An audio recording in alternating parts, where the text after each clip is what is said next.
मेरा नाम सुंदरी है और मेरा ताल्लुक बम्बई से है। एक रात मैं और मेरी छोटी बहन अपने अब्बू के साथ फ़िल्म देखने गए। फ़िल्म ख़त्म होने के बाद जब हम सिनेमा से बाहर निकले तो रात 12 से ऊपर टाइम हो चुका था। यहाँ से हमारे घर का रास्ता काफ़ी लंबा था और सुनसान था, और इस वक्त घर जाने के लिए कोई सवारी भी हमें मिलना मुश्किल थी। ये आज से 40 साल पहले का वाक़या है।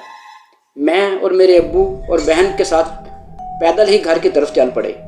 रास्ते में मेरे अब्बू ने कहा, अगर हम सीधा जाएं तो रास्ता बहुत लंबा है, और अगर दूसरा रास्ता से जाएं तो हम जल्दी घर पहुंच जाएंगे, लेकिन रास्ता में एक कब्रिस्तान पड़ता है जिसके अंदर से होकर गुजरना पड़ेगा।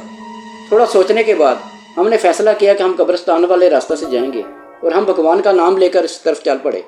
हर तरफ अंधेरा था और बड़ी मुश्किल से कुछ नज़र आ रहा था।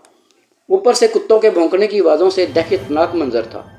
जब हम कब्रिस्तान में दाखिल हुए तो एक अजीब सी पुरसरारियत महसूस हुई, और यहाँ दरख्तों की वजह से अंधेरा भी ज़्यादा था, इसलिए हमें बहुत आहिस्ता चलना पड़ रहा था। अचानक किसी चीज़ से ठोकर लगने से अब्बू नीचे गिर गए।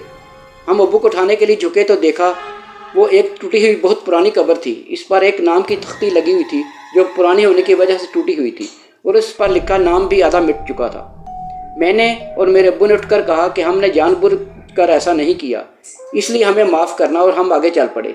हम थोड़ा ही आगे गए थे तो सामने एक ऊंची जगह नज़र आई जिस पर कोई सफ़ेद कफन में लिपटा हुआ खड़ा था, जिसके हाथ में पकड़ा हुआ पत्थर नज़र आया। उसे देखकर मेरे अब्बू ने हमें दूसरी तरफ भागने को कहा और ख़ुद भी हमारे पीछे भागे कि उन्हें पीछे से ज़ोर से वो पत्थर लगा और अब्बू चीखते हुए नीचे गिर गए। हम भी खौफ से चीखने लगे। हमारी आवाज़ सुनकर कब्रिस्तान का गोरकन हमारी तरफ आ गया। पत्थर लगने से अब्बू काफ़ी ज़ख्मी हो गए थे। गोरकन के साथ मिलकर हमने उन्हें घर ले आए। अब्बू को ठीक होने में कई दिन लग गए। जब वो ठीक हो गए तो उन्होंने कहा कि वो पता करेंगे कि उन पर हमला करने वाला कौन था। सब ने मना किया, लेकिन वो ना माने और एक दिन वो कब्रिस्तान चले गए। काफ़ी देर के बाद जब कुछ लोग उठाकर उन्हें घर लाए तो अब्बू की हालत बहुत ख़राब थी और उनका चेहरा भी अजीब किसी बदरूह की तरह हो गया था। कई दिन इलाज के बावजूद जब उन्हें कोई फ़र्क ना पड़ा तो सब ने कहा कि उन्हें किसी इल्म वाले को दिखाएं। तो हमारे एक जानने वाले साधु बाबा को लेकर घर आए। उन्होंने कहा कि इन पर किसी बदरूह का कब्जा है। साधु बाबा ने उनका इलाज शुरू कर दिया, लेकिन अब्बू की हालत और बिगड़ गई और कई दिन सख्त अजियत सहने के बाद इस दुनिया को छोड़ गए। इतना अरसा गुजर जाने के बावजूद जब भी हमें ये वाक़या याद आता है तो ऐसा लगता है कि जैसे ये कल की बात हो। सुरेंद्र की दोस्त को भूतिया मकाम पर जाना बहुत पसंद था, तो वो उसे पुरानी हवेली दिखाने ले गया, जिसके बारे में कहा जाता था कि इसमें एक भटकती आत्मा रहती है। जब दोनों अंदर पहुँचे तो उन्हें यक ठंडी का एहसास हुआ। वो थोड़ा आगे पहुँचे तो उन्हें एक औरत दिखाई दी जिसका चेहरा खून से सना था। सुरेंद्र और उसकी दोस्त बाहर की तरफ भागे तो दरवाज़ा बंद हो गया।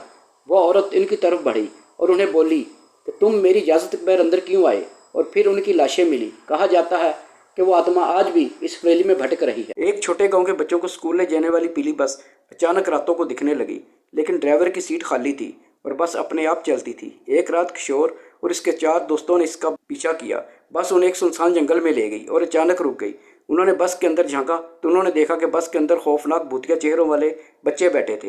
ये डर कर वहाँ से वापस भागे तो बस इनके पीछे चलने लगी, और फिर अगली सुबह ये सब दोस्त लापता थे और बस फिर कभी नहीं देखी।